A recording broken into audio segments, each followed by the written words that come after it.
All right, चलिए फिर next unit start करते हैं। कौन सा है second unit? Supply under GST. ठीक है, इसका बहुत महत्व है सप्लाई का, पढ़ने के साथ ही समझते हैं। ठीक है, देखो क्या लिखा है। A taxable event in any transaction और occurrence that results in a tax consequences. भाई एक तो है कि एक समय आता है जब ये तय हो जाता है कि you are liable to pay the tax. एक पर्टिकुलर समय आएगा जो ये तय करेगा कि अब आपकी लायबिलिटी आई है क्या पे करने की, टैक्स। जब तक वो पर्टिकुलर समय नहीं आता, जब तक वो पर्टिकुलर इवेंट ऑकर नहीं होता, तब तक ये नहीं कहा जा सकता कि it is your liability to pay the tax. अब ये तय करना बड़ा जरूरी है। तो ये सब तकलीफें कब हुआ करती थी? जब एक्साइज का कानून चला करता था। अब एक्साइज मतलब क्या? जहां आप गुड्स का क्या करते हो, प्रोडक्शन। उसके बाद जैसे ही गुड प्रोड्यूस हो जाता था तो ये तय हो जाता था कि यू आर लाइबल टू पे टैक्स। और फिर आपको ये पेमेंट कब करना है ये उस पर डिपेंड करता है कि वो जो गुड्स आपने बनाए हैं उसका मूवमेंट कब हुआ है, मतलब वो निकला कब आपके फैक्ट्री से for the purpose of sale. तो ये बड़ा दिक्कत होता था कि वो बन के तैयार कब हुआ है। अब मान के चलो आपने पूरी कार बना के तैयार कर ली, उसमें बस आपने स्टेयरिंग नहीं बैठाया, तो will it be considered that this car production has been completely done? तो टैक्सेबल इवेंट तो था व्हेन प्रोडक्शन इज कंप्लीटेड। तो फिर कई लोगों की लाइबिलिटीज बनती थी, और जब ऑडिटर जाते थे ऑडिट करने और पूछते थे उनसे कि एज ऑन 31 मार्च कितने यूनिट्स का प्रोडक्शन आपका कंप्लीट हुआ है, so that we can show in our financial statement that the incidence event where the tax is occurred has been done, has been reached up to, or you are liable to pay what, tax। तो इसमें ना बड़ी झंझटें हुई है, ये सब इतना आसान नहीं था। तो देखो क्या लिखा है इसमें। Before leaving any tax taxable events need to be ascertain. भाई वो कौन सा इवेंट है जो ये तय करता है कि now you are liable to pay the tax? It is the foundation stone of any taxation system.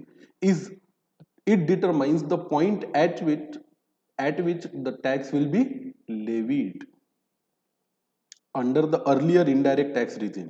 वही अभी जो मैंने बताया था वो कहानी यहाँ लिखी हुई है। The framework of taxable event in various statutes was prone to catena of interpretation resulting in a litigation since decades। तो भाई जो व्यक्ति है उसका क्या इंटरप्रिटेशन है और उसे क्या सही लगता है, वही वो मानता था कि ये मेरा क्या है, टैक्सेबल इवेंट है। और फिर उसमें दो लोगों की या तीन लोगों की अलग अलग राय हो सकती थी। टैक्स पेयर की राय अलग होती थी, उसके इनडायरेक्ट टैक्स कंसल्टेंट की राय अलग होती थी, उसके ऑडिटर की राय अलग होती थी। जब असेसमेंट होता था तो टैक्स डिपार्टमेंट की राय अलग होती थी, और जब दोनों की बातें एक दूसरे से सहमत नहीं होती थी, अपील में जाते थे तो उसकी राय अलग होती थी, और जब हाई कोर्ट या सुप्रीम कोर्ट जाते थे तो जजेस की राय अलग होती थी। और इसमें इतने लिटिगेशंस बढ़ते चले गए कि इस पर्टिकुलर मोमेंट पे whether you was liable to pay the tax और you was not liable to pay the tax. और इसकी वजह से एक हमारे देश का जो टैक्स सिस्टम है वही अपने आप में क्या बनता चला गया, कॉम्प्लिकेटेड बनता चला गया। और ये भी एक रीजन था कि इन सब कॉम्प्लिकेशन से मुक्ति पाने के लिए कोई एक सिंपल टैक्स आना चाहिए। इसलिए फिर जीएसटी को मोदी जी बार बार क्या कहते हैं, गुड एंड सिंपल टैक्स। वैसे है तो वो गुड्स एंड सर्विस टैक्स, पर कहते कहते ये लोग बहुत बार कहते हैं कि it is a good and simple tax. है भी काफी मामले में ये गुड एंड सिंपल टैक्स है भी, वो उसको भी हम देखेंगे कैसे। The controversies largely related to issues like whether a particular process amounted to a manufacture or not। ये सब दिक्कतें कहाँ आ रही थी? एक्साइज में तो कहा गया था कि point of incidence of tax क्या है, वो इवेंट कौन सा है, when you are liable to pay the tax when you complete the process of what, manufacturing. अब ये कंप्लीट हुई है या नहीं प्रोसेस, ये तो आपको ही पता था भाई उस टाइम पे सिचुएशन क्या थी।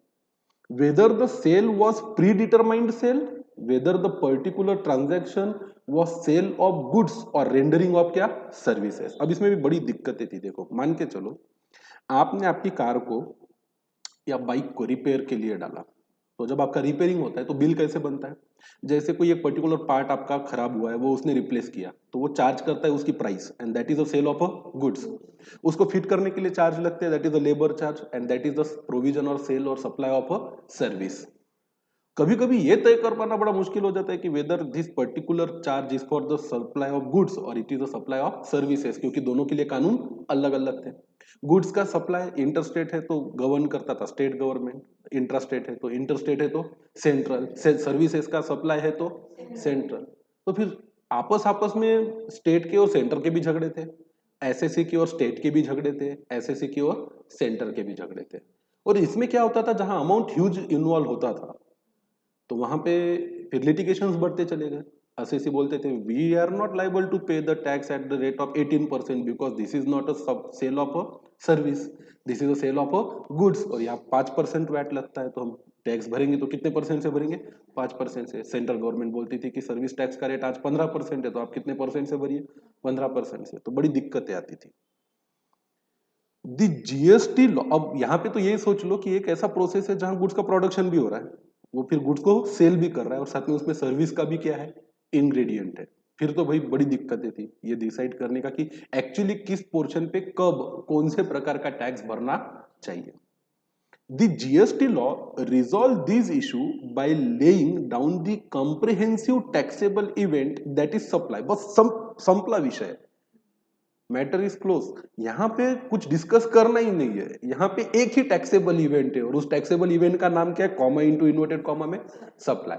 अगर सप्लाई हुआ है तो it is a taxable event. Supply of goods और सर्विस और बोथ, मतलब मैन्युफैक्चरिंग हुआ है या नहीं, ये सब तय करने की जरूरत ही नहीं है। यहां पे रूल सिंपल है, if there is a supply and this is the taxable event.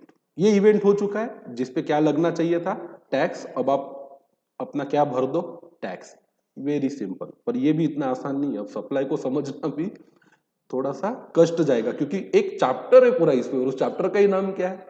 Supply. अगर ये इतना आसान होता कि एक सिंपल वर्ड्स का टैक्सेबल इवेंट है सप्लाई, सप्लाई ऑफ गुड्स और सप्लाई ऑफ सर्विसेज, तो चैप्टर यही खत्म हो जाना चाहिए था इस पहले पैराग्राफ में। इसके लिए इतने सारे पेजेस को बनाने की कोई जरूरत थी ही नहीं। 36-40 पेजेस का चैप्टर है ये। अब है कुछ तो रहा होगा इस एक शब्द में, काफी जादूगरी है समाई हुई, उसी जादूगरी को अपन इस चैप्टर में पढ़ेंगे। क्या लिखा है देखो, वेरियस टैक्सेबल इवेंट्स, नेमली एक्साइज में टैक्सेबल इवेंट था मैन्युफैक्चर, वैट के अंदर था सेल, सर्विस टैक्स के अंदर था रेंडरिंग ऑफ सर्विसेज, कहीं रिवर्स चार्ज मैकेनिज्म के अंदर वो हुआ करता था purchase, entry into the territory of state, जहां इंपोर्ट और एक्सपोर्ट पे क्या लगता था? टैक्स की एंट्री किस समय में हुई है, तो कायदे इतने थे, तो किस समय पे ये तय होगा कि आप टैक्स भरने के लिए लायबल हो। कि मान के चलो कोई टैक्स क्वार्टरली भरना है, तो अगर particular event was awkward on 31 मार्च, तो उसका जो लायबिलिटी आएगा वो अप्रैल महीने में आएगा, जनवरी फरवरी और मार्च का। अगर ये साबित हो जाता है कि वो टैक्सेबल इवेंट ऑकर हुआ है ये 31 मार्च को नहीं 1 अप्रैल को है, तो उसको अप्रैल नहीं भरना, मई नहीं भरना, जून नहीं भरना, उसको टैक्स कब भरना है? जुलाई में भरना है। क्योंकि अगर 3 महीने में एक बार टैक्स भरने की आपकी जिम्मेदारी है according to a particular law, तो एक दिन से फर्क पड़ता है। और अगर ऐसा कोई consignment, suppose it is of 1000 crore, एक कंसाइनमेंट कितने करोड़ का है? 1000 करोड़ का। टैक्स का रेट 10% है, तो 1000 करोड़ का 10% कितना होता है? 100 करोड़। और 100 करोड़ अगर कोई 3 महीने तक ना भरे तो फर्क सभी को पड़ता है, भरने वालों को भी और लेने वालों को भी, बिकॉज अमाउंट इज ह्यूज। तो आगे क्या लिखा है देखो, तो वेरियस टैक्सेबल इवेंट ये हुआ करते थे manufacture in case of excise, sale in case of VAT और CST, rendering of services in case of what? Service tax, purchase in case of a reverse charge mechanism if applicable, entry into the territory of state etc in case of a customs have been done away with in favor of just one event, that is what? क्या? Supply. इन सब झंझटों से हमेशा के लिए मुक्ति मिल गई। अब कुछ नहीं देखना है, अब सिर्फ यही देखना है कि सप्लाई हुआ है या नहीं हुआ है, तो किसका हुआ है? गुड्स का या सर्विसेज का या बोथ का? यही देखना है ना आपको कि गुड्स का हुआ है, सर्विसेज का हुआ है या बोथ का हुआ है। और रेट भी बिल्कुल फिक्स है, गुड्स है तो क्या, सर्विस है तो क्या, और बोथ है तो क्या। और आगे ये भी दिया है कि अगर तय ना कर पाओ कि इसमें गुड्स कितने और सर्विस कितने, तो क्या करना। सब कुछ लिखा हुआ है, आइए देखते हैं। GST law by levying tax on supply of goods, एक मिनट इसके फॉन्ट को थोड़ा बढ़ा देता हूं। क्या लिखा है देखो, GST law by levying the tax on a supply of goods and services departs from the historically understood concept of taxable event under the state-wise law, excise law, service tax law, that is sale, manufacture and service respectively। अब GST law ने, ये तो वर्षों से चली आ रही परंपरा है टैक्सेबल इवेंट की, जिसपे कई सारे केस लॉ कई सारे कोर्ट्स में आपको देखने को मिलेंगे, क्योंकि अब ये समय ही जा चुका है, तो उन केस लॉस पे डिस्कस करने की जरूरत नहीं है। नहीं तो सीए फाइनल में पहले बच्चे अलग अलग लॉ पढ़ते थे, तो उनको अलग अलग केसेस में टैक्सेबल इवेंट की भी काफी सारी केस स्टडी करनी पड़ती थी, अब वैसी जरूरत पड़ेगी नहीं। In GST regime the entire value of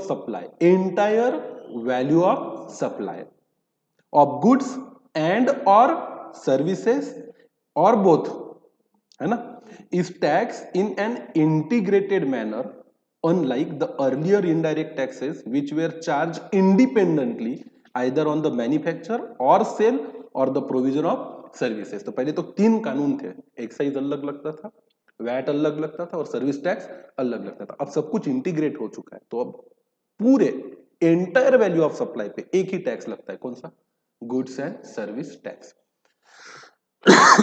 अब यहां से आगे एक लंबा दौर चलेगा रिलेवेंट डेफिनेशंस का, और जब तक इन डेफिनेशंस को ना समझ ले तब तक आगे कई सारी चीजों को पढ़ने का मजा ही नहीं है, क्योंकि आपको डिटेल में इन डेफिनेशंस को समझना ही होगा। आइए देखते हैं, कुछ है लेंदी बट इंटरेस्टिंग भी है और इंपॉर्टेंट भी है। आइए अब देखते हैं relevant definitions.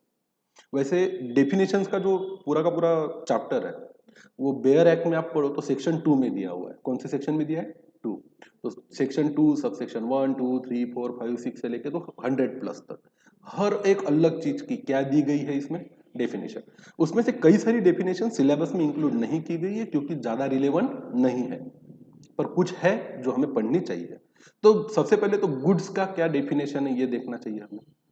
Goods means every kind of movable property. अब देखो सबसे इंपॉर्टेंट, आप इसको हाईलाइट करोगे, इसको बोल्ड करोगे, इसको रेड करोगे, इसको येलो करोगे। सबसे पहले तो गुड्स का मतलब क्या होता है, मूवेबल प्रॉपर्टी। इसका मतलब साफ है कि इमूवेबल प्रॉपर्टी क्या नहीं है, गुड्स नहीं है। तो land is not a goods, building is not a goods, क्योंकि ये कौन सी प्रॉपर्टी है, इमूवेबल। और अगर वो गुड्स नहीं है और वो क्या नहीं है, सर्विस नहीं है, तो उस पर क्या नहीं लग सकता, जीएसटी नहीं लग सकता।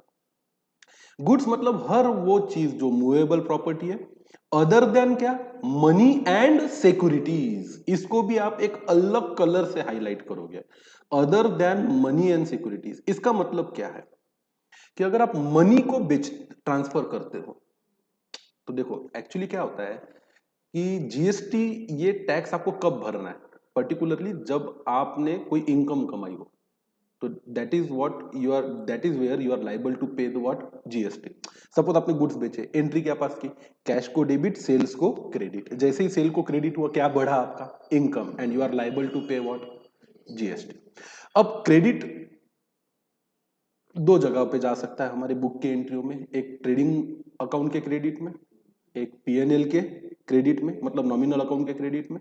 और एक चीज ऐसी होती है जहां क्रेडिट जाता होता तो है entry, but it not get affected into the trading account और PNL. It will be directly credited to capital, it will be directly credited to reserves, और it will be credited to some fix asset account. अब देखो मैं बताता हूं, आपने good cell किया 1 CR का, 1 करोड़ रुपए का, बैंक में पैसा आया, एंट्री क्या करनी चाहिए आपको, बैंक अकाउंट को डेबिट और सेल्स को क्रेडिट। तो आपके इनकम स्टेटमेंट में क्रेडिटेबल दिखेगा। मुझे बताइए, आपने बैंक को डेबिट किया और आपके रिजर्व्स को, जनरल रिजर्व को क्रेडिट किया, तो क्या आपका ट्रायल बैलेंस टैली होगा या नहीं होगा, डेफिनेटली होगा, क्योंकि जितना डेबिट हो रहा है उतना क्रेडिट। और आपको लगेगा मेरा सेल कैसा दिख रहा है, कम, सेल कम है तो मेरे पे टैक्स की क्या नहीं आएगी, लायबिलिटी। तो जब आप जीएसटी पढ़ते हो तो एक बात ध्यान में रखना कि हर वो एंट्री जो आपके बुक में क्या हो रही है, क्रेडिट, आपको ये चेक करना चाहिए कि whether it attracts the liability to pay the GST और नॉट. अब liability to pay the GST as a business is also the thing which authorizes you to collect the GST also. अगर आप बोलते हो कि मेरी लायबिलिटी है GST पे करने की, तो आपको अथॉरिटी भी है उस ट्रांजैक्शन पे क्या कलेक्ट करने की, जीएसटी, क्योंकि आपको आपके जेब से भरना है क्या, नहीं. अगर आपको जीएसटी भरना है तो आपको सामने वाले से लेना है. अब ऐसा है कि भाई मैंने 1 करोड़ की चीज बेची, अब मार्केट में उस चीज के रेट है 1 करोड़ 28 लाख रुपए, 1 करोड़ 28 lakhs, क्योंकि उस पर 28% क्या लगता है, जीएसटी. अब मैंने एक बंदे को बोला मेरे से माल खरीद, बिना जीएसटी के दूंगा. तो बोले how can you sell this goods for the बिना जीएसटी, तुझे तो क्या भरना पड़ेगा, जीएसटी. तो बोले मैं बुक में एडजस्टमेंट कर लूंगा. सामने वाला बोला I am well and good, अगर मुझे 1.28 lakhs की गुड्स कितने में मिल रही है, 1.28 करोड़ की गुड्स कितने में मिल रही है, 1 करोड़ में, तो I will be happy to buy. उसने खरीद लिया, 1 करोड़ का चेक दे दिया. सामने वाला बड़ा स्मार्ट, बोले पकड़ में नहीं आना चाहिए, इसलिए बैंक को किया डेबिट और रिजर्व्स को कर दिया क्रेडिट.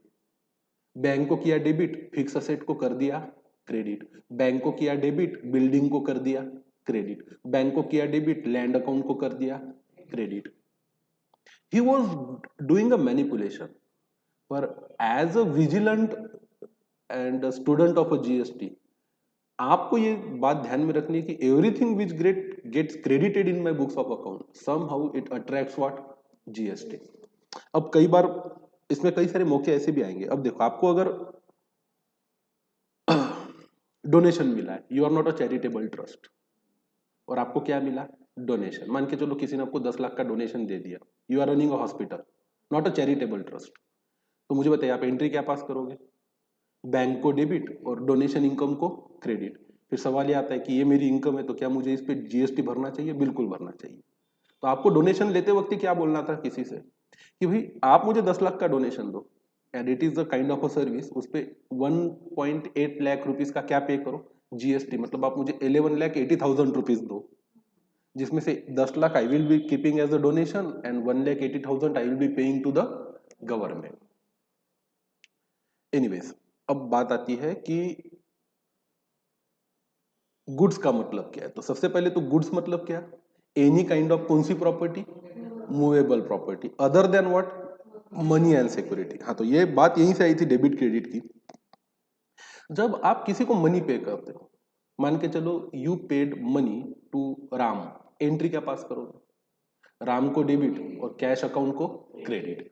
अब ये कैश अकाउंट में क्रेडिट हुआ है, तो लॉजिक के हिसाब से तो किसी ने आपके सर पे आके बैठना चाहिए कि if there is a entry in a credit you are liable to pay what, GST. भैया किस चीज का जीएसटी पे करूं, ये तो किसी भी नेचर का ट्रांजैक्शन हो सकता है ना. ये तो एक पर्सनल अकाउंट को डेबिट हुआ है और मेरे रियल अकाउंट को क्या हुआ है, credit. There is no income ingredient in this transaction, तो I am not liable to pay what, GST. तो जब आप मनी को ट्रांसफर करते हो तो मनी कोई गुड्स नहीं है, इसलिए एक हाथ से दूसरे हाथ में जब मनी जाता है तो उस पे क्या नहीं लगता है, जीएसटी. अदरवाइज कायदा तो इस चीज में भी फंसा देता आपको कि money has been, cash account और bank account has been credited, you should pay what, GST. पर नहीं है, क्योंकि मनी क्या नहीं है कायदे के हिसाब से, गुड्स नहीं है. और क्या गुड्स नहीं है पता है, सिक्योरिटी. सिक्योरिटी मतलब व्हाट, उसकी भी डेफिनेशन आगे दी हुई है. मतलब अपन स्टॉक, शेयर्स और बॉन्ड मान लेते हैं. तो जब आप शेयर्स खरीदते हो तो एंट्री क्या पास करते हो, शेयर्स अकाउंट को डेबिट और बैंक अकाउंट को क्रेडिट. और जब आप शेयर्स बेचते हो, जैसे आप अगर गुड्स बेच रहे हो, you are the seller of a refrigerator, और आपने रेफ्रिजरेटर बेचा, तो आप एंट्री क्या पास करोगे, bank account debit 128 rupees, to sale account 100 rupees, to GST payable को कितना, 28 रुपीज. तो आपने जब रेफ्रिजरेटर सेल किया तो आपको यह बात पक्की पता है कि आप गुड्स का क्या कर रहे हो, सेल. और ये क्या अट्रैक्ट करता है, liability to pay the GST. ये सेल मतलब ही क्या है, सप्लाई है, supply of what, taxable goods. पर अब आपने सिक्योरिटीज बेची, आपके पास शेयर्स थे इन्फोसिस के 2 CR के, यू सोल्ड दो शेयर्स, क्या एंट्री पास करोगे, बैंक अकाउंट को डेबिट और सेल और सिक्योरिटी अकाउंट को क्रेडिट. फिर सवाल ये आता है कि भाई इस पे जीएसटी क्यों नहीं लग रहा, बिकॉज किसी ना किसी चीज का तो क्या हुआ है, सेल हुआ है। फर्स्ट चैप्टर में तो हमने ढेर सारी जर्नल एंट्री पास की, जहां जहां सेल होगा वहां सेल को भी क्रेडिट होगा, और सीजीएसटी आउटपुट को और एसजीएसटी आउटपुट या आईजीएसटी आउटपुट को क्या होगा, क्रेडिट। फिर शेयर्स बेचते वक्त ये एंट्री क्यों नहीं करनी चाहिए, इसका रीजन है because securities itself are not a goods. फिर क्या है गुड्स, हर टाइप की मूवेबल प्रॉपर्टी क्या है, गुड्स। क्या नहीं है गुड्स, मनी और सिक्योरिटी नहीं है, बट इंक्लूड्स, इसके अलावा भी अब क्या गुड्स है, एक्शनेबल क्लेम। अब कोई मुझे बताए what is the meaning of actionable claim. Actionable claim का मतलब होता है रिसीवेबल और the claim of a debt. मान के चलो कि आपके घर में कोई राम नाम का व्यक्ति 6 महीने तक भाड़े पे रहा, उसने पहले महीने का, दूसरे महीने का, तीसरे महीने का आपको रेंट दिया। फिर उसकी दिक्कतें थी, प्रॉब्लम थी, उसने आपको क्या नहीं पे किया, रेंट, और वो छोड़ के चला गया। क्या आपका हक है उससे 3 महीने का रेंट लेने का, है या नहीं है? वो है आपके लिए एक्शनेबल क्लेम। तो एक्शनेबल क्लेम का मतलब होता है क्लेम ऑफ अ डेट। उसकी डेफिनेशन अगले पैराग्राफ में और दी है, हम वहां पे भी उसको क्या करेंगे, डिस्कस करेंगे। तो इनका कहना है कि it includes the actionable claim. अब सुनो क्यों ऐसा है, बड़ा इंटरेस्टिंग चीज है ये बात। अगर समझ में आ गई तो आपको जिंदगी में कभी आगे तकलीफ नहीं जाएगी एक्शनेबल क्लेम वर्ड को समझने के लिए। अब आप मुझे बताइए, आपके पास रेंट जो आपका टेनेंट था उसका नाम क्या था, राम। राम से आपको मान के चलो 1 लाख रुपीज पर मंथ के हिसाब से 3 महीने का कितना लेना है, 3 लाख। अब राम ने आपके पैसे दिए नहीं, राम चला गया, पर आपका क्लेम चला गया क्या राम के जाने के साथ, नहीं, क्लेम तो अभी भी है। उस क्लेम का नाम क्या है, actionable claim, because it is a receivable for you, kind of a debt. अब ऐसा हुआ कि आगे चल के राम के अलावा एक दूसरी पार्टी थी मोहन नाम की। somehow you get into the transaction with Mohan, और मोहन का भी राम के साथ क्या था, ट्रांजैक्शन था। और आपने बोला मोहन को, यार राम ने मेरा पैसा नहीं दिया। तो बोले यार, मोहन ने बोला ऐसी बात है, राम ने तेरा पैसा नहीं दिया, कितना पैसा नहीं दिया? तो मैंने बोला मैंने 3 लाख रुपए राम से लेने थे जो राम ने मुझे दिए नहीं है। तो मोहन बोलता है यार मुझे राम को 5 लाख रुपए देने हैं, मुझे राम को कितने लाख रुपए देने हैं, 5 लाख। तो मैं ऐसा करता हूँ उसको 5 लाख देता ही नहीं, उसको सिर्फ कितने देता, 2 लाख, और बोलता कि मैंने 3 लाख रुपए आपके काट लिए, तो आपको आपका पैसा मिल गया। अब आप आपके बुक में क्या एंट्री पास करोगे इसके लिए,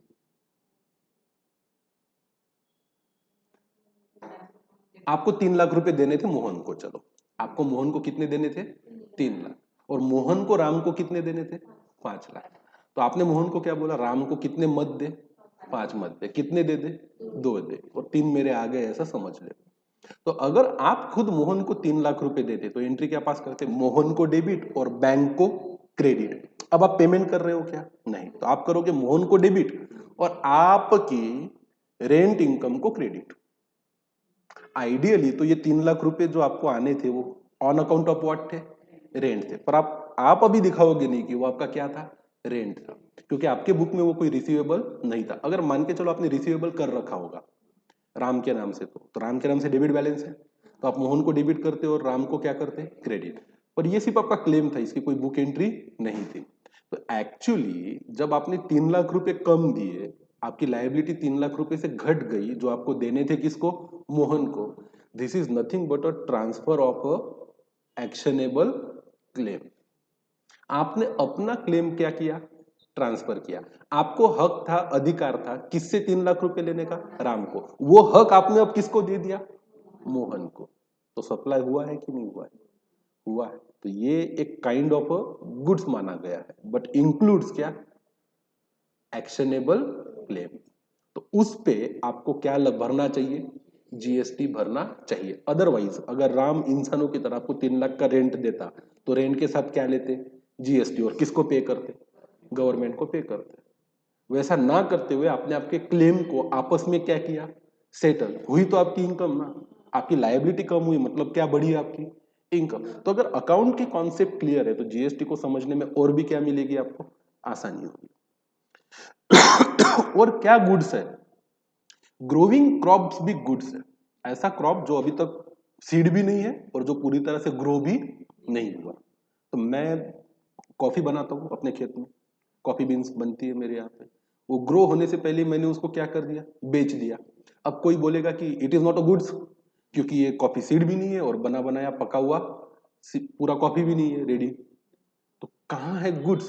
तो फिर उन्होंने क्लियर कर दिया कि क्रॉप जो बना बनाया रेडी है दैट इज ऑल्सो गुड्स, और जो ग्रो कर रहा है वो भी क्या है, गुड्स। तो कोई बीच में भी बेच सकता है ना, ये मैंने बेच दिया, मेरे खेतों में जितना माल है वो, ये जो क्रॉप है ये मैं बेच देता हूँ, मुझे पैसा दे दे। अब तू यहाँ से आगे 3 महीना देखो पूरा रेडी हो जाए तो काट के लेके जाना, मुझे तो मेरे पैसे आज मिल गए। तो that is a supply of what, goods, particularly goods है growing crop. Grass and things attached to or forming part of a land which are agreed to be served before the supply or under contract of क्या, supply. और क्या good है, growing crop goods है, grass भी क्या है, goods है। उसके बाद क्या लिखा है, एंड थिंग्स अटैच टू और forming part of a land. अब लैंड तो इमूवेबल है, पर अगर कोई चीज ऐसी है जो अटैच टू क्या है, लैंड है, तो वो क्या होगी, गुड्स, उसको बेच सकते हो। अब मान के चलो टावर है मोबाइल का, अब कोई ये बोलेगा कि ये कहाँ अटैच है, लैंड को, और इसको तो हिला नहीं सकते आप, अब मैंने तो ये टावर बेच दिया, अब इसको यहाँ जो आके जिसको यहाँ पे जो करना है वो करो, व्हाट आई सोल्ड, टावर। तो कोई ये साबित कर देगा कि it is a integral part of what, land, तो नहीं चलेगा। लैंड अलग चीज है, भले उससे चिपकी हुई कोई चीज हो, that is not a part of a land. वो क्या है फिर कानून की नजर में, गुड्स है। Which are agreed to be serve before supply और अंडर कॉन्ट्रैक्ट ऑफ सप्लाई। तो ऐसी कोई भी चीज जो लैंड को अटैच्ड है, वो अगर बन के तैयार है, जिसको आप सप्लाई करना चाहते हो तो भी वो गुड्स है, और आपने एग्री कर लिया कि इसको मैं सप्लाई करूंगा तो भी क्या है, गुड्स है। पेड़ पौधे भी आ गए, इसका मतलब इसमें पेड़ पौधे भी आ गए। अगर आपके पास सागवान का जंगल है 5-10 एकड़ का, तो वो तो अटैच टू क्या है, लैंड है। अगर आप उसको बेच देते हो या एग्री भी करते हो कि ये मैं आपको क्या करूंगा, बेचूंगा, तो ये माना जाएगा कि it is a contract to sell the goods. और ये सब कहानी लिखी हुई है section 2 sub section 52 of CGST act. Competent authority बड़ा आसान है, means the authority as may be notified by the government. अब जो भी अथॉरिटी को गवर्नमेंट नोटिफाई करेगी वो कौन सी अथॉरिटी रहेगी, कंपेटेंट अथॉरिटी रहेगी। अब इसमें कौन कमिश्नर है, हु विल नोटिफाई, कमिश्नर अगर कंपेटेंट अथॉरिटी है तो गवर्नमेंट बोल देगी कि he has a right to take a action under this act. Deputy commissioner अगर कंपेटेंट अथॉरिटी है तो दे विल से कि deputy commissioner is a competent authority, he can initiate the inquiry और ऑडिट अगेंस्ट यू। अगर वो बोलते हैं कि असिस्टेंट कमिश्नर कंपेटेंट अथॉरिटी है, तो असिस्टेंट ऑफिसर को भी वो अधिकार मिलेंगे जो किसको मिलने चाहिए, कंपेटेंट अथॉरिटी को मिलने चाहिए। मतलब अगर कल कल चल के आप जीएसटी का रजिस्ट्रेशन लेते हो तो आपको नोटिस भेजना, आपकी इंक्वायरी करना, ये सब अधिकार किसको है, कंपेटेंट अथॉरिटी को है। तो फिर ये भी तो तय करना होगा कि कंपेटेंट अथॉरिटी है कौन। क्या कोई काम ऐसे जो सिर्फ कमिश्नर कर सकता है और डेप्यूटी कमिश्नर नहीं कर सकता, क्योंकि कानून में इस काम के लिए कंपेटेंट अथॉरिटी कमिश्नर है पर डेप्यूटी कमिश्नर नहीं है, तो डेप्यूटी कमिश्नर को कोई अधिकार नहीं कि ये पर्टिकुलर काम वो करे। फैमिली का मतलब क्या होता है, spouse and children of a person. Spouse मतलब वाइफ है, हस्बैंड, आपका जोड़ीदार और आपके बच्चे। द पेरेंट्स मतलब आपके माता पिता, आपके ग्रैंड पेरेंट्स, आपका brother and sister of a person if they are wholly और mainly dependent on the said person. तो आपका आपके पेरेंट, आपकी फैमिली तभी कहलाती है जब आप पे डिपेंडेंट है। वो अपना अलग कर रहे हैं, आप अपना अलग कर रहे हो, तो आपकी पेरेंट भी आपकी क्या नहीं है, फैमिली नहीं है।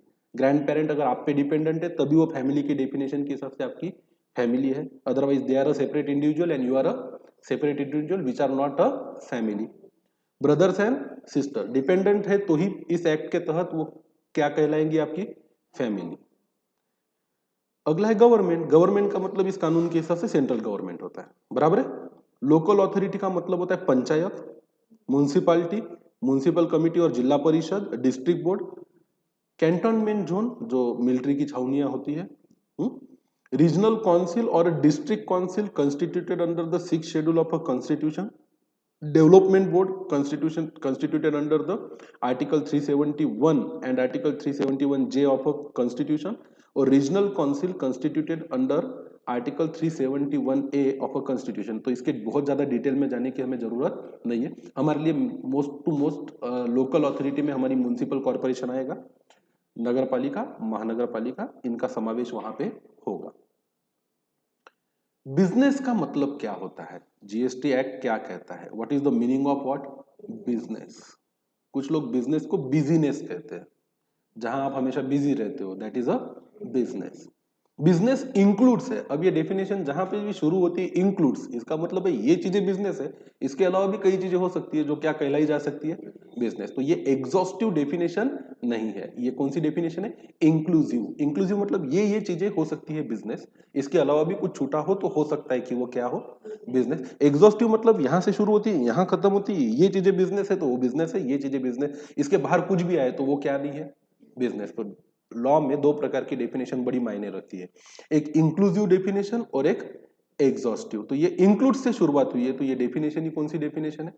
इंक्लूसिव डेफिनेशन है। क्या कहती है डेफिनेशन? देखो, बिजनेस मतलब any trade, commerce, manufacture, profession, vocation, adventure, wager और अदर सिमिलर एक्टिविटी वेदर और not for the pecuniary benefit. कोई भी काम करो आप, कोई भी ट्रेड करो, कॉमर्स करो, भले पैसा कमाना आपका उद्देश्य हो या ना। Any activity or a transaction in connection with or incidental or ancillary to अब डायरेक्टली नहीं कर रहे पर उससे जुड़ा हुआ कोई भी व्यवहार करो, ट्रांजैक्शन करो, वो भी आपका क्या है? बिजनेस है। एनी एक्टिविटी और transaction in the nature of a अबो मतलब कोई भी ट्रेड, कॉमर्स, मैन्युफैक्चर, प्रोफेशन या वोकेशन, वेदर और not there is a volume, frequency, continuity और regularity of such a transaction. फिर कोई लोग क्या बोलते हैं, मैंने तो एक ही बार वो 1.5 सीआर की शुगर खरीदी थी और बेची थी, it is not my business. ऐसी अपॉर्चुनिटी आ गई थी, किसी ने बोला कि बाई शुगर फॉर 1.5 लाख और कुछ दिनों में इसके दाम बढ़ेंगे, तो I sold it for 1.8 CR. 1.5 CR में खरीदा, 1.8 सीआर में बेचा। आई am not a businessman, I am just an investor. तो क्यों ऐसा नहीं? क्योंकि इसकी कोई फ्रीक्वेंसी नहीं है। या कोई बोलेगा वॉल्यूम क्या था यार, इतना सा तो सोना खरीदा था मैंने और बाद में क्या कर दिया? बेच दिया। तो ये तो इसको थोड़ी ना बिजनेस कह सकते भाई। सब कोई आपकी बातें नहीं सुनी जाएगी। किसी भी प्रकार का ट्रांजैक्शन करो, चाहे उसमें वॉल्यूम हो चाहे ना हो, एक बार करो चाहे बार बार करो, करते रहो चाहे करके छोड़ दो, मतलब उसमें वॉल्यूम है, फ्रीक्वेंसी है या कंटिन्यूटी है या रेगुलरिटी है या नहीं है। आपने अगर कोई काम किया है, ट्रेड किया, कॉमर्स किया, मैन्युफैक्चर किया, प्रोफेशन है, वोकेशन है, एडवेंचर किया, पैसा डाल के देखा, प्रॉफिट हुआ या लॉस हुआ, तो ये सब कुछ जीएसटी की नजर में क्या कहलाता है? बिजनेस कहलाता है। सप्लाई और acquisition of goods including capital asset and service in connection with commence, क्या लिखा है? कमेंसमेंट और क्लोजर ऑफ क्या? बिजनेस। तो आप किसी भी प्रकार के गुड्स का एक्विजिशन करो, चाहे वो आपका कैपिटल असेट या फिक्स असेट ही क्यों ना हो, या कोई भी सर्विसेज किसी से लो in connection with the commencement या क्लोजर ऑफ अ बिजनेस, चाहे धंधा चालू करने के लिए या बिजनेस को बंद करने के लिए, that activity is also part of what? Business. Provision by club, association, society or any such body for a subscription or other consideration of the facilities or benefits to its member as the case may be। तो भाई हमारा एक club है, छोटा सा ladies club, जहाँ पे हमारे सोसाइटी की सब लेडीज लोग जाती है, वहाँ पे कुछ गेम्स रखे हुए हैं, तो वो सोसाइटी है जो सेवाएं या सर्विसेज प्रोवाइड करती है। तो इस तरीके की सेवाएं या सर्विसेज प्रोवाइड करना भी जीएसटी की भाषा में क्या है? बिजनेस है। तो क्लब होता है, लोग क्लब हाउस में जाते हैं, मेंबरशिप लेते हैं, जिम होता है, हेल्थ क्लब होता है, सोसाइटी का गार्डन होता है, सोसाइटी का कम्युनिटी हॉल होता है, तो जहाँ पे अलग अलग टाइप की सेवाएं सर्विसेज दी जाती है। तो ये भी क्या है? एक प्रकार से बिजनेस का ही पार्ट है। Admission for a consideration of a person to any premises. भाई कहीं जाने के लिए आपको क्या देने पड़ते हैं? पैसे देने पड़ते हैं कि 10-50 रुपए की क्या लीजिए? टिकट लीजिए, तभी आप अंदर क्या कर सकते हो? एंटर। ये एक्टिविटी भी जीएसटी की भाषा में क्या है? बिजनेस है तो बिजनेस, सीधी सी बात है। अब गार्डन में जाने के लिए अगर आपसे 10 रुपए का टिकट लिया जा रहा है, या सर्कस देखने के जाने के लिए आपसे 50 रुपए का टिकट लिया जा रहा है, तो ये भी क्या है? Business he. Services supplied by a person as the holder of an office which has been accepted by him in course of a furtherance of his trade, profession और क्या? वोकेशन। क्या मतलब हुआ इसका?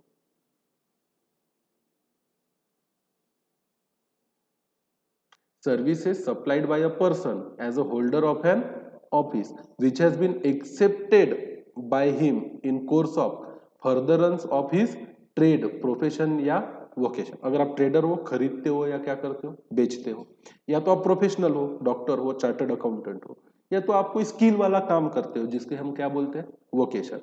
ऐसी केसेस में भी अगर आप कोई भी सर्विस सप्लाई कर रहे हो ताकि आप आपके प्रोफेशन का, बिजनेस का क्या कर सको, फर्दरेंस कर सको, तो ये भी क्या है, बिजनेस है। तो जैसे प्लम्बर प्लम्बिंग का काम करता है, काइंड ऑफ वोकेशन है, उसका स्किलफुल जॉब है। इस सिलसिले में उसने जो भी सर्विसेज सप्लाई की है, that is a part of what, business. Activities और a race club including by way of क्या,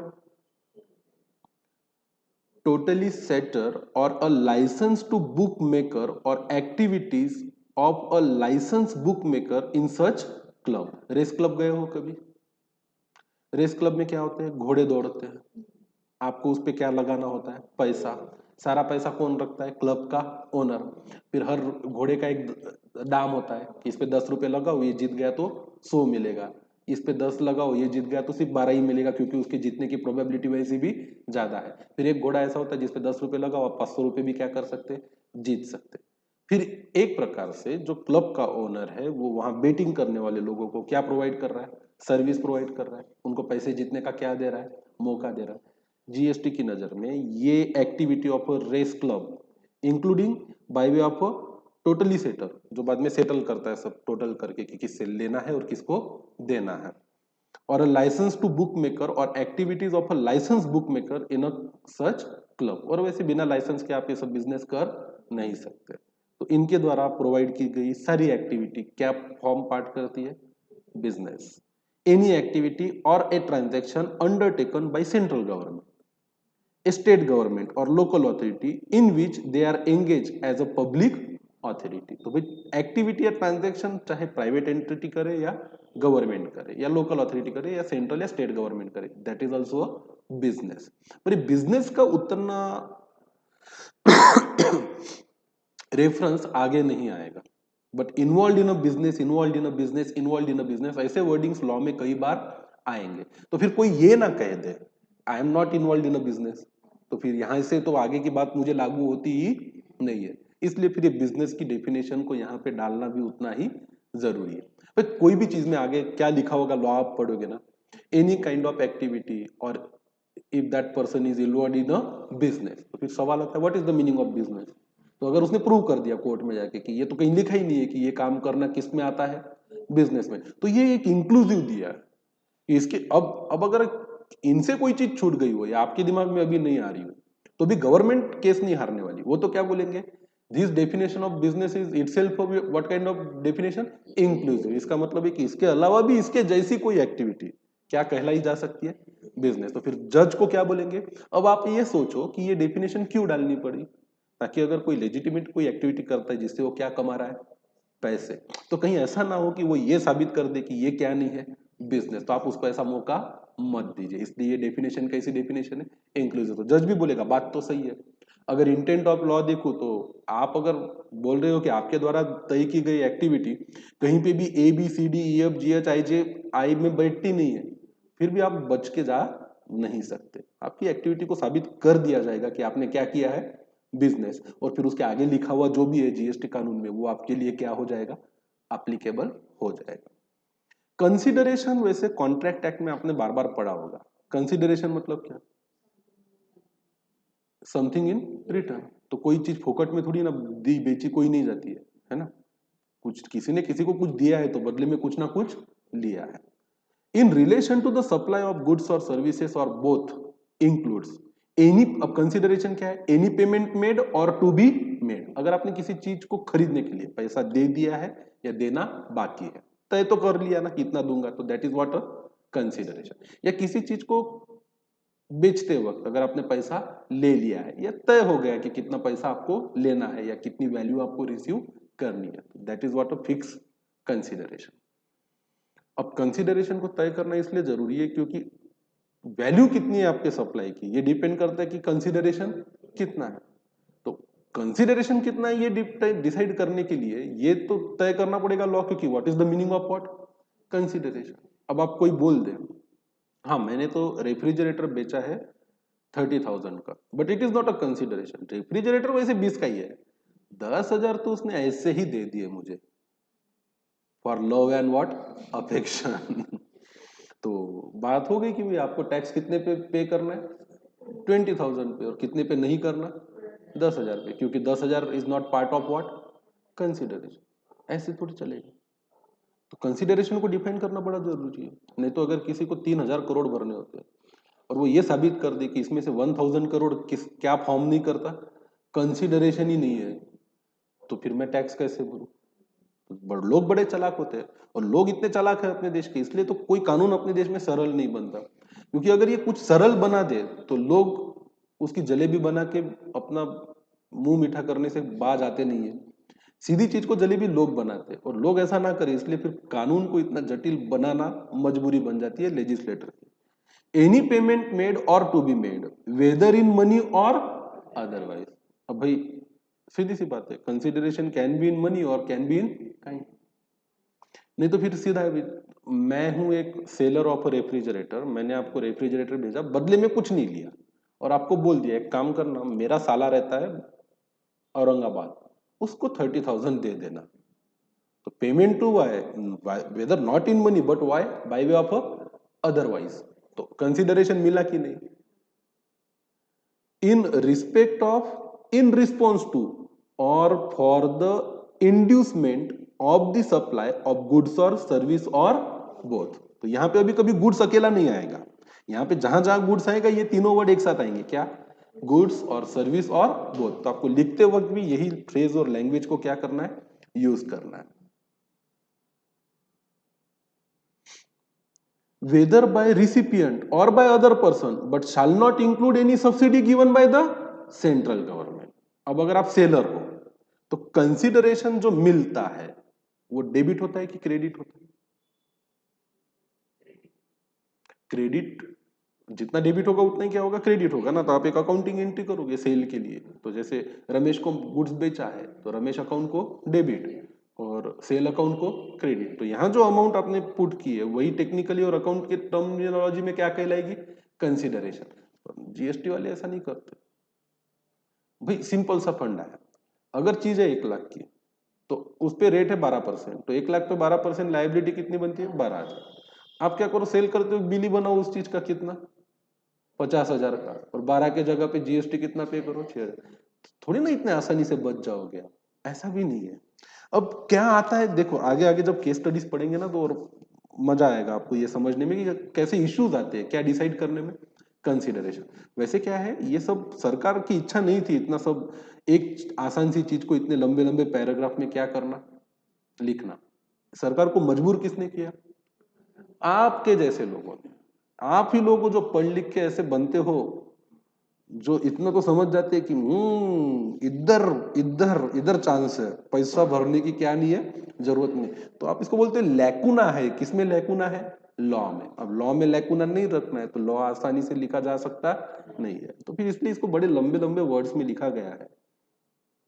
तो कंसिडरेशन कोई भी दे, बाय द रिसिपिएंट और bye any other person, but shall not include, क्या नहीं है, subsidy given by central government. तो अगर सब्सिडी मिलती है सेंट्रल गवर्नमेंट से आपको, तो that do not form part of what, consideration. अब इसका सीधा फंडा बताता, सुनो मेरी बात। आप हो manufacturer of cement, sorry cylinder, LPG cylinder के मैन्युफैक्चरर एंड सेलर हो। अब आप जब एलपीजी सिलेंडर बनाते हो तो उसका कॉस्ट है 800 रुपीज, आपको प्रॉफिट चाहिए 200, तो आपने बोला कि मैं सिलेंडर को बेचूंगा 1000 में, राइट।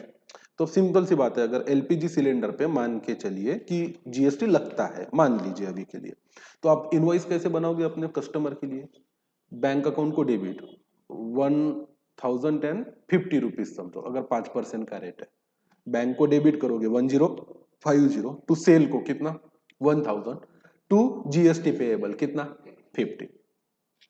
फिर सरकार ने बोला आपको कि ये भाई सुनो, ये जो तुम 1050 रुपए में कस्टमर को क्या दे रहे हो, सिलेंडर, इससे तो उनकी कमर टूट जाएगी।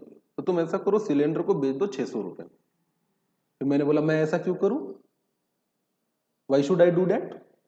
बोले यार तू करना यार, देश की जनता पहले ही परेशान है, मत बेच उनको 1000 रुपए का सिलेंडर। कितने में बेच दे, 600 में। 400 रुपए मोदी जी बोल रहे हैं कि मैं तुम्हें दूंगा Ambani ji, by way of what, subsidy. तो अब आपको 2 एंट्री पास करनी पड़ेगी। पहला तो आपने आपका सिलेंडर कितने में बेचा, 600 में, तो आप एंट्री पास करो, बैंक को डेबिट और सेल को क्रेडिट, जो अट्रैक्ट करेगा आपका क्या, जीएसटी, अगर लगता है उस चीज पे। अब आपका एक क्लेम भी सेटल हो गया कि आपको गवर्नमेंट से कितने रुपए लेने, 400। फिर आएगा बैंक अकाउंटिंग एंट्री का सवाल। क्या एंट्री पास करोगे, बैंक को डेबिट और सब्सिडी इनकम को क्रेडिट। अरे भाई सब्सिडी अब 2 टाइप की होती है, इन द नेचर ऑफ रेवेन्यू होगा या तो इन द नेचर ऑफ कैपिटल होगा, है ना। तो रेवेन्यू नेचर का सब्सिडी है तो आपकी इनकम स्टेटमेंट के क्रेडिट में जाएगा, कैपिटल नेचर की है तो बैलेंस शीट में क्रेडिट होगा, या तो फिर एसेट से रिलेटेड है तो एसेट की वैल्यू में क्रेडिट होगा, कहीं ना कहीं तो जाएगा।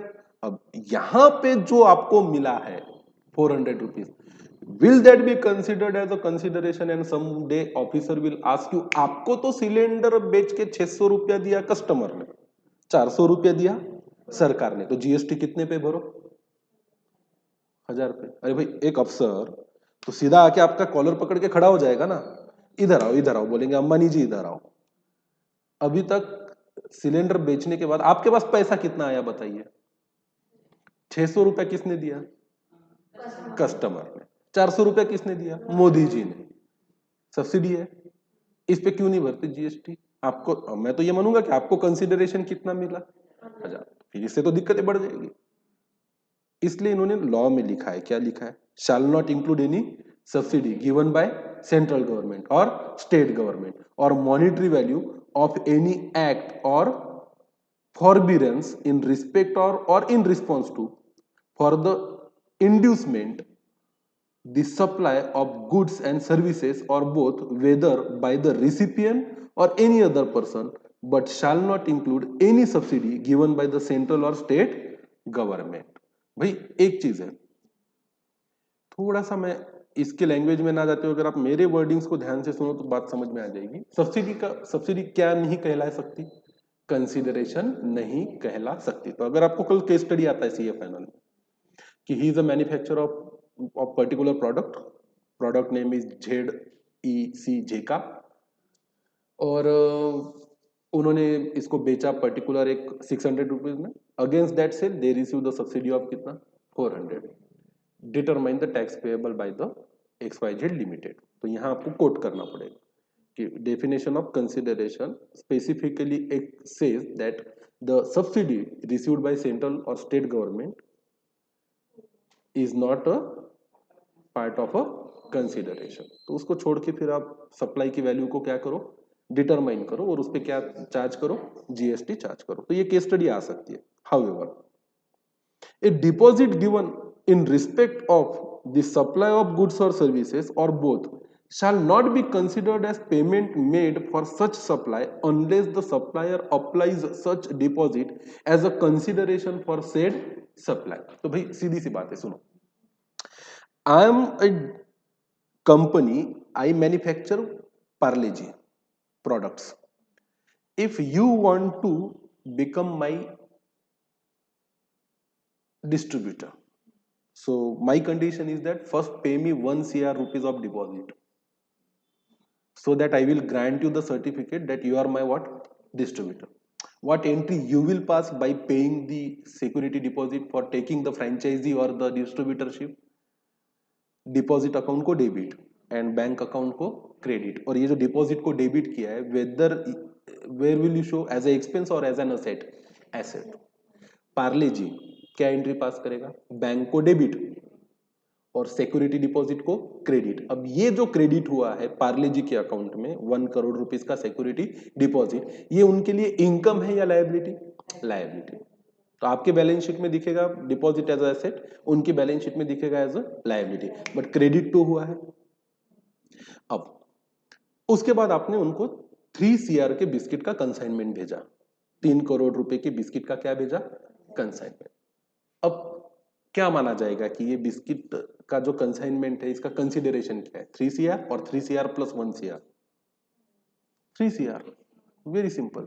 इसलिए ये स्पेसिफिकली बताना बहुत जरूरी है कि how your deposit given in respect of a supply of a goods और सर्विसेज और both shall not be considered as payment made for such supply unless the supplier applies such deposit as a consideration for said supply. अब यहाँ पे तो एक lacuna भी मिल गया law में, गुड्स बेचो 4 CR का, कंसिडरेशन दिखाओ कितना 3 CR, और बाकी का 1 CR क्या दिखा दो, क्या दिखा दो, डिपॉजिट दिखा दो। तो 3 CR का क्रेडिट जाएगा इनकम स्टेटमेंट के क्रेडिट में, 1 CR का क्रेडिट जाएगा बैलेंस शीट में। तो you are somehow understating your consideration to avoid your tax liability. But हाँ, in genuine case if it is a deposit then it will not form part of what, consideration. अगर आप अपने manipulation करने के हिसाब से consideration को deposit दिखाया है तो जब भी आपकी इंक्वायरी होगी डिपार्टमेंट वाले कहीं ना कहीं आपका गला पकड़ के साबित कर ही देंगे कि ये काम आपने गलत किया है, और लोग करते भी है, ये भी बताता हूं मैं आपको। People are very smart, they can go to any extent. Accountants particularly, people मतलब कौन, ये सारा जो खुरापती होती है ना कि कैसे टैक्स को बचाया जाए, ये किसके दिमाग से उपजती है, accountants. Accounting is nothing but a poetry of a logical ideas, ऐसा कहा जाता है। अकाउंटिंग एक जैसे कवि के दिमाग से एक किसी कल्पना को लेके क्या निकलती है, कविता, ऐसे ही किसी काल्पनिक विश्व में खोया हुआ अकाउंटेंट कुछ तो एंट्री कर देता है जिससे उसको ये लगता है कि वो क्या बचा लेगा, टैक्स। और कई बार ये लोग सफल हो भी जाते हैं क्योंकि कोई समझ ही नहीं पाता कि इसने क्या एंट्री घुमाई है, और ऊपर ऊपर देखने से तो बिल्कुल लगता है कि एवरीथिंग इज जेन्युइन। तो तब आप लोग आर्टिकलशिप में जाते हो ना, नया नया आर्टिकल होते हो, और जब आप ऑडिट के लिए जाते हो तो आपको हर चीज सही लगती है, ये भी सही है, ये भी सही है, और ये भी सही है, गलत कुछ नजर ही नहीं आता। और फिर पता चलता है यार बॉस को तो ढेर सारे क्वालिफिकेशन मिल गए। फिर जब रिव्यू होता है तो देखता है ये नहीं देखा तूने, ये नहीं देखा तूने, ये नहीं देखा, वही ला ये तो देखना होता है, ये तो सीधी सीधी बात है, क्या देखो इसमें, डेबिट हुआ है यहाँ, क्रेडिट हुआ है, everything is good, everything is okay. ऐसे ही तो होता है भाई, ऐसे नहीं होता है। उस नजर से देखो कि इसमें कौन क्या एंट्री घुमा सकता है तो आपको समझ में आएगा। अब यहाँ पे वो वापस वो डेफिनेशन आती है, कौन सी, एक्शनेबल क्लेम की। देखो यहाँ पे लिखा है actionable claims means a claim of any debt. बस आपके लिए अगर बहुत ज्यादा जरूरी है ना एक्शनेबल क्लेम को आसानी से समझना, ये इतना वर्डिंग बड़ा इंपॉर्टेंट है। क्या, claim of any debt other than debt secured by mortgage of immovable property और हाइपोथिकेशन और pledge of a movable property और to any beneficial interest in immovable property. अच्छा, इसको और के पहले से पढ़ लेते हैं। अब क्या एक्शनेबल क्लेम नहीं है, तो ये वर्डिंग्स जो है ना, other than the debt secured by action, क्या, मॉर्गेज। अगर आपने किसी को कर्जा दिया है और उसके बदले में आपके पास क्या है, कुछ ना कुछ गिरवी रखा है उसने, तो अब आप उस क्लेम को ट्रांसफर नहीं करोगे किसी को कि तू मुझे पैसे दे दे। आपको करना है तो आप क्या ट्रांसफर करोगे, अपना मॉर्गेज जो आपके पास है उसको ट्रांसफर करोगे। अब आपका क्लेम ट्रांसफर करना और आपके पास जो प्रॉपर्टी मॉर्गेज है उसको ट्रांसफर करना, इसमें बहुत ज्यादा फर्क है। अब मान के चलिए यू आर अ पर्सन जिसके पास से मैंने ऐसे ही बेवजह आपसे बोला कि अनसिक्योर्ड, मैं आपके पास एक दिन आता हूं, बोलता हूं कि आई नीड 1 लाख रुपीज। तो आपको लगा कि यार गरीब सर है हमारे, एक गरीब शिक्षक है, मुश्किल में है, इनकी मदद कर देते हैं, और आपने मुझे 1 लाख रुपए दे दिए बिना किसी पेपर वर्क के या कुछ लिखा पड़े या कुछ मुझसे मॉर्गेज लिए। तो अब आपको राइट है कि नहीं मेरे से 1 लाख रुपए लेने का, it is what your actionable claim. फिर आगे क्या लिखा है, other than the debt secured by the mortgage. हाँ, पर आप बड़े चालाक थे, आपने बोला नहीं सर आपको 1 लाख रुपए ऐसे ही नहीं मिलेंगे, आप एक अच्छे शिक्षक को माना, आप गरीब शिक्षक को माना, पर वापस दोगे या नहीं दोगे सर आप ही ने तो सिखाया, बिजनेस इज अ बिजनेस। तो आप क्या कीजिए सर, ये आपकी अंगूठियां है ना सब निकाल के यहाँ पे रख दीजिए तो अब आपके पास मुझसे पैसे लेने का अधिकार तो है, पर बदले में क्या है आपके पास, मॉर्गेज है। तो आपका जो डेट है वो क्या है, सिक्योर्ड बाय मॉर्गेज। अब अगर मैंने आपको मेरा क्या नहीं दिया, 1 लाख रुपया नहीं दिया, तो आप मेरा क्लेम कहां ट्रांसफर करोगे, आप तो मेरे पास की जो गुड्स आपके पास है उसको क्या करोगे, बेच दोगे और अपना पैसा निकाल लोगे। Actionable claim is itself a goods, but the property which you held as a what, mortgage, of immovable property और hypothecation of place of immovable property, जिसपे आपका कोई ना कोई अधिकार बनता है, that is not a actionable claim. मतलब मेरी अंगूठिया आपका एक्शनेबल क्लेम नहीं है। और to any beneficial interest in immovable property not in a possession इधर एक्चुअल और constructive of a claimant which the civil court recognizes as affording ground for relief whether such debt or beneficial interest be existent, accruing, conditional और contingent। अब ये word को थोड़ा सा और समझते हैं। क्लेम कैसा हो सकता है? क्लेम हो सकता है एग्जिस्टेंट, मतलब सब कुछ तय हो गया, ये क्लेम एग्जिस्ट करता है। या क्लेम हो सकता है अक्रूइंग, मतलब चल रहा है अभी। जैसे मैं आपको टीच कर रहा हूं, आपने अभी तक फीस पे नहीं की, आप ट्रायल मोड पे चल रहे हो, तो मेरा जो क्लेम है आपसे पैसे लेने का वो अक्रूइंग है, अभी बन रहा है। कंडीशनल हो सकता है, आप बोलो सर पहले पढ़ाना पूरा करो उसके बाद क्या देंगे पैसा, तो यहाँ एक कंडीशन है। मेरा क्लेम तब सेटल होगा आपसे पैसे लेने का जब ये कंडीशन क्या होगी, फुलफिल होगी। या कंटिंजेंट हो सकता है, सर सीए बन गई ना मैं तो पैसे जरूर दूंगी आपको फीस के, आपके जीएसटी पढ़ाया आपने मुझे, but let me become a chartered accountant. तो मेरा क्लेम कैसा है, कंटिंजेंट है। तो क्लेम कैसा हो सकता है, एग्जिस्टेंस हो सकता है, अक्रूइंग हो सकता है, कंडीशनल हो सकता है, या कंटिंजेंट हो सकता है। तो क्या लिखा है इसमें, फिर से पढ़ते। Actionable claim means claim to any debt, ये एक लाइन का इसका मतलब है ना। Other than the debt secured by the mortgage, immovable property और बाय वे ऑफ हाइपोथिकेशन, मतलब आपको किसी से पैसे लेने का अधिकार भी है पर उसके अगेंस्ट आपके पास क्या है, मॉर्गेज है, तो उससे पैसे लेने का जो क्लेम है that is not a actionable claim, because उसके अगेंस्ट क्या है, मॉर्गेज है। मतलब सिंपल अनसिक्योर्ड डेट अगर आपने किसी को दिया है तो ही आपका वो क्या कहलाएगा, एक्शनेबल क्लेम कहलाएगा। other than the debt secured by the mortgage of immovable property or by way of a hypothecation or pledge of a movable property or to any beneficial interest in immovable property not in a possession। भाई किसी immovable property में आपका beneficial interest है पर वो आपके possession में नहीं है। अब ये भी एक समझ लो, थोड़ा सा गौर से देखो ना तो आपको अपने आसपास घटने वाली सामान्य ट्रांजैक्शन से रिलेट करके देखना होगा कि ये जो लिखा है इसका मतलब क्या है। Any beneficial interest in a movable property not in a position, क्या नहीं है एक्शनेबल क्लेम। अगर आपका बेनिफिशियल इंटरेस्ट है किसी मूवेबल प्रॉपर्टी में पर वो आपके पोजीशन में नहीं है। अब मूवेबल प्रॉपर्टी मतलब कार, अब कार है किसी और की, उसने आपसे पैसा लेते वक्त क्या बोला, मैंने आपसे पैसा लेते हो क्या बोला था, मुझे 1 लाख रुपए दे दो, अगर नहीं चुका पाया तो क्या लेके जाना, मेरी कार। तो एक कॉन्ट्रैक्ट के हिसाब से आपका तो कोई ना कोई क्या है, इंटरेस्ट है, किसमें, मेरी वाली मूवेबल प्रॉपर्टी में। मैंने वादा क्या किया था आपसे पैसा लेते हुए कि मुझे 1 लाख रुपया दो बदले में मेरी कार पे आपका क्या रहेगा, इंटरेस्ट रहेगा। तो अगर उस कार से बीच में कोई रेंट आता है तो यू कैन क्लेम कि भाई अगर कार से आपको क्या आ रहा है, रेंट आ रहा है, तो सर पहले ये rent, let me take this rent, ताकि आपका 1 लाख रुपए का कर्जा और उस पे का इंटरेस्ट मैं क्या कर सकूं, कम कर सकूं। और शायद इस कंडीशन पे आपने मुझे क्या दिए थे, 1 लाख रुपया दिया था। तो ये जब आपका बेनिफिशियल इंटरेस्ट होता है किसी मूवेबल प्रॉपर्टी में जो आपकी पोजीशन में नहीं है, तो आपको जो क्लेम है मेरे से 1 लाख रुपए लेने का, वो कायदे से क्या नहीं है, फिर एक्शनेबल क्लेम नहीं है, क्योंकि यहां कुछ ना कुछ सिक्योरिटी है। और एक्शनेबल क्लेम का एक प्योर डेफिनेशन है, क्लेम ऑफ एनी डेब्ट which is unsecured, that's it.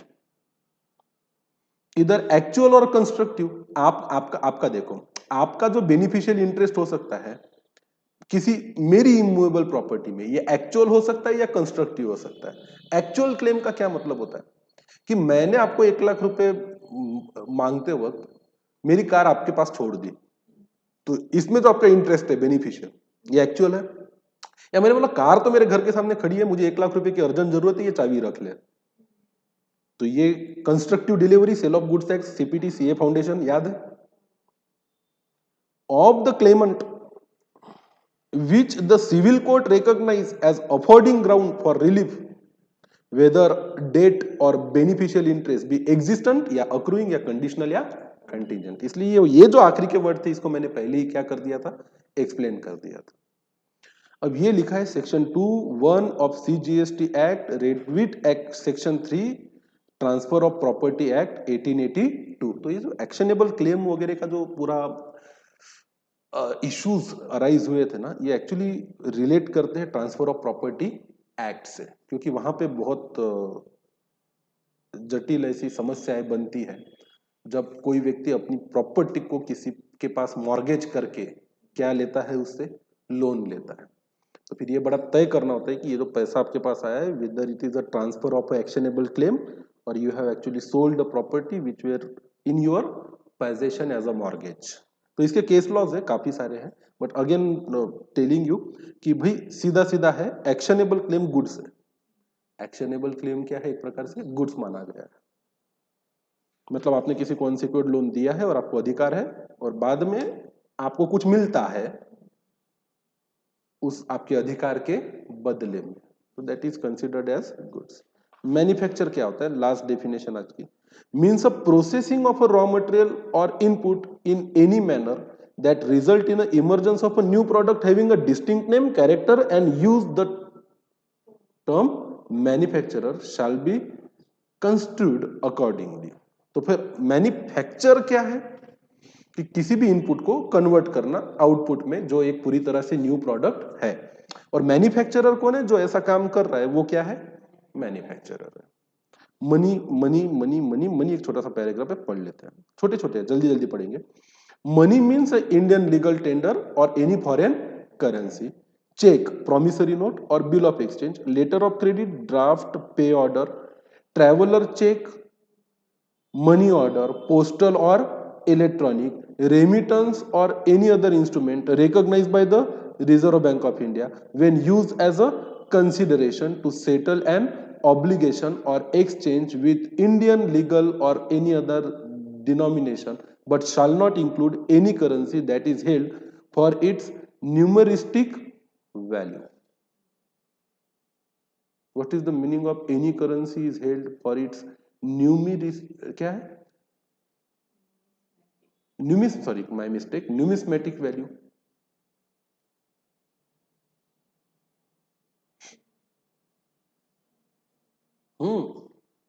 तो क्या मनी नहीं है? जो मनी जनरली सर्कुलेशन में नहीं है, बस उसकी कोई ऐतिहासिक वजह है जिसकी वजह से आपने उसको रखा है, ताकि उसकी कोई ना कोई वैल्यू आपको मिले। तो आपने देखा होगा आपके कई सारे फ्रेंड्स ओल्ड कॉइन्स राजा महाराजाओं के जमाने के रखते हैं, और कभी कभी सरप्राइजिंगली उसकी प्राइस मार्केट वैल्यू भी बहुत ज्यादा हाई होती है। तो इस तरीके के अगर कोई करेंसी या कॉइन जो कहीं अभी सर्कुलेशन में नहीं है, आपने रखी है, तो वो क्या नहीं है? आज के दौर में मनी नहीं है। तो जो सर्कुलेशन में है वही क्या है? मनी है। टैक्सेबल सप्लाई, दो लाइन है, means the supply of goods और सर्विसेज और boths which is leviable to tax under this act. मतलब कौन सा एक्ट? GST act. तो ऐसी चीजों का सप्लाई जो इस एक्ट के तहत, जिसपे क्या लगाया जा सकता है? टैक्स लगाया जा सकता है। तो अगर टैक्सेबल सप्लाई है तो जाहिर सी बात है एक चीज और होनी चाहिए, क्या? Non taxable supply. Non taxable supply मतलब सप्लाई ऑफ गुड्स और सर्विस और बोथ, जिस पर इस एक्ट के तहत क्या नहीं लगाया जा सकता? टैक्स। और कौन सी ऐसी चीज है जो नॉन टैक्सेबल सप्लाई कहलाएगी? अल्कोहल और ह्यूमन कंजम्पशन। टैक्सेबल टेरिटरी मतलब क्या? हर वो टेरिटरी जो भारत सरकार के अधीन है और जहां पर कौन सा कायदा लागू होता है? जीएसटी का कायदा लागू होता है। Means the territory to which the provision of this act apply. Service का भी बड़ा छोटा सा है, मतलब service means anything other than क्या? गुड्स। और कोई डेफिनेशन ही नहीं। सर्विस मींस क्या? Anything other than goods. तो कोई पूछे आपको व्हाट इज सर्विस, तो जो गुड्स नहीं है वो क्या है? सर्विस है। Service means anything other than goods, money and security. Anything other than क्या? Money, and anything other than क्या? सिक्योरिटी। मतलब मनी और सिक्योरिटी क्या नहीं है? ना तो गुड्स है ना तो सर्विस है। तो आपने किसी को मनी दिया तो ये नहीं बोला जाएगा कि आपने क्या प्रोवाइड की? सर्विस। और आपने किसी को सिक्योरिटी ली या किसी से दी तो आपने ये नहीं बोला जाएगा कि आपने गुड्स दिए है या लिए, या सर्विसेज दी है या ली है। मतलब मनी कितना भी लो कितना भी दो, it does not attract GST. Securities कितनी भी खरीदो कितनी भी बेचो, it does not attract what? GST. But includes, भले मनी क्या नहीं है? सर्विस नहीं है, ना तो गुड्स है। सिक्योरिटीज भले ही मनी नहीं है, पर क्या नहीं है, गुड्स नहीं है। सिक्योरिटी मनी भी नहीं है, गुड्स भी नहीं है, सॉरी सिक्योरिटी गुड्स भी नहीं है, सर्विसेज भी नहीं है, मनी भी गुड्स भी नहीं है, सर्विसेज भी नहीं है। पर क्या गुड्स और सर्विस है? But includes activity relating to the use of money. अगर यूज ऑफ मनी से रिलेटेड एक्टिविटी है तो ये सर्विस है। एग्जांपल, इंटरेस्ट, मेरा मनी लो, इसको यूज करो, 1 लाख रुपया लो, वापस देते वक्त 1,02,000 रुपया देना। ये 2,000 जो ज्यादा के आ रहे हैं, क्यों आ रहे हैं? क्योंकि आपने किसी को सर्विसेज दी है। अब that is a service, service of lending the funds बोलेंगे। जो सर्विसेज कौन ऑफर करता है आपको? बैंक ऑफर करता है। बैंक आपको क्या सेवा देता है? पैसा लेके जाओ 1 करोड़ रुपया, और 1 करोड़ 1 लाख रुपया वापस दे देना 1 महीने बाद। तो इधर जो ऊपर का 1 लाख रुपया है, यहां पे भी मनी लिया दिया जा रहा है, बट ये जो 1 लाख रुपया है ये क्या है? सर्विस है। इसलिए लिखा है but includes activity relating to the use of money और इट कन्वर्जन बाय कैश और अदर मोड। अगर आप डॉलर लेके आ गए, $1 आज 80 रुपीज का है, आप बैंक के पास जाकर बोलते हो कि मेरे पास $1 है, मुझे 80 रुपीज दे दो। बैंक बोलेगा ना ना ना ना, वो ऑनलाइन आपने देखा होगा $1 कितने का है? 80 का। तो मैंने भी $1 80 का लाना है और मैं बेचूंगा तो भी मुझे इस डॉलर के कितने मिलेंगे? 80। तो मैं आपसे $1 लूंगा, आपको 80 रुपीज दूंगा, फिर ये डॉलर मैं किसी और को दूंगा, वो भी मुझे कितना देगा? 80 रुपीज। तो मैं एज अ बैंक का यहाँ भजन करने बैठा हूँ क्या? मतलब आपको, आपसे $1 लू, आपको कितने दू? 80। वो डॉलर मैं दूसरे किसी को दू और उससे कितने लू? 80। मैं सेवा करने के लिए थोड़ी ना बैठा हूं। तो बैंक बोलेगा, आप भी बोलोगे हाँ सही है, तो बोले $1 दे, मैं आपको 78 रुपीज दूंगा। फिर बैंक क्या कमाएगा? वही डॉलर किसी को देगा और बदले में कितने लेगा? 80। तभी तो बैंक बैठ के वहां पे बिजनेस कर पाएगा, नहीं तो थोड़ी ना आपके लिए सेवा दान धर्म के लिए बैठ खोली है क्या बैंक उन्होंने? नहीं। तो पर यहां है जहां मनी का कन्वर्जन हो रहा है, किसी चीज का क्या हो रहा है? कन्वर्जन हो रहा है। किसमें? कैश में, बाय एनी अदर मोड और फ्रॉम वन फॉर्म या वन करेंसी और one denomination to another form, another currency और अनदर डिनोमिनेशन। तो लेन देन यहां मनी का हो रहा है with a separate consideration charge. तो ऐसी सेवाओं के लिए जो एक्स्ट्रा कंसिडरेशन चार्ज हुआ वो जीएसटी की भाषा में क्या है?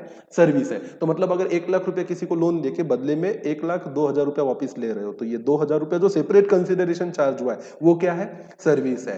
किसी से $1 लेके 78 रुपीज उसको दे रहे हो, हालांकि देना चाहिए था कितना? 80। तो ये 2 रुपया जो कम पे किया आपने, जो आपने रखा कमाया, वो क्या है? पार्ट ऑफ अ सर्विस है। Are you getting my point?